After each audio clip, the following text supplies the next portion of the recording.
Tunafanya hivi kwa sababu watoto wenye mahitaji maalum, hususan wale walioathirika na usonji, hukutana na vikwazo vingi vikiwemo vya mawasiliano, kutoweza kuongea, kutokukubaliwa mashuleni na kwenye jamii, kutengwa na watoto wenzao na kushindwa kuchanganyika, kufichwa majumbani kutokana na imani potofu kwenye jamii juu ya usonji na kadhalika. Hizi ni baadhi tu ya hatua zinazochukuliwa na serikali kuhakikisha watoto wenye mahitaji maalum wanapata malezi majumbani kwao, lakini pia wanapata elimu stahiki kwa kuimarisha huduma za kiafya za kielimu. Katika kujenga uelewa kwa jamii yetu na kulinda haki za watu wenye usonji, nchi yetu inaadhimisha siku ya usonji duniani iliyotangazwa na Umoja wa Mataifa kila ifikapo tarehe 2 Aprili ya kila mwaka.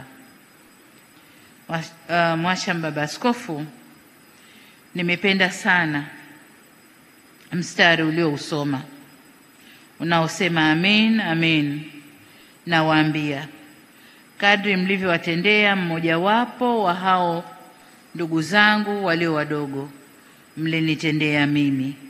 Na hili nalo naliona katika kuta kila ninapotupa macho, lakini hata wakuu wa majimbo walipokuja kutoa mchango wao, hii ndiyo quotation ambayo waliisoma, au ndio neno ambalo walilisoma.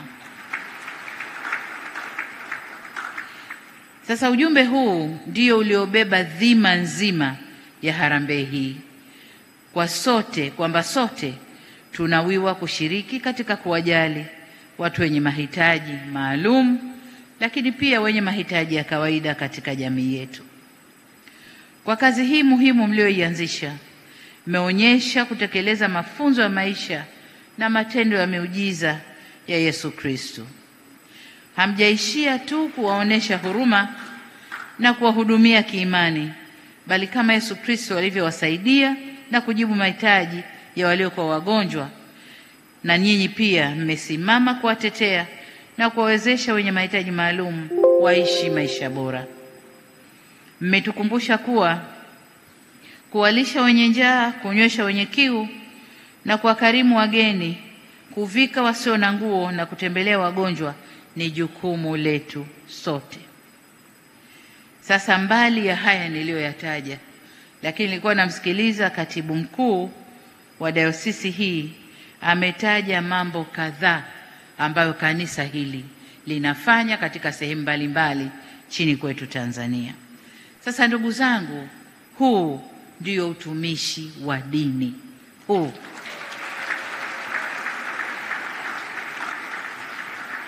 Na kazi hii mnayoifanya inapeleka ujumbe kwa wale waliojionyesha kama watumishi wa dini, lakini kwa kweli ni watumishi wa ushetani au mambo mengine.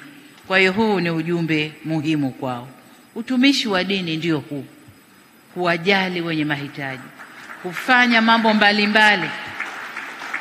mbalimbali yanayowagusa jamii, kuisaidia jamii na kujenga jamii iliyo bora yenye maadili na elimu.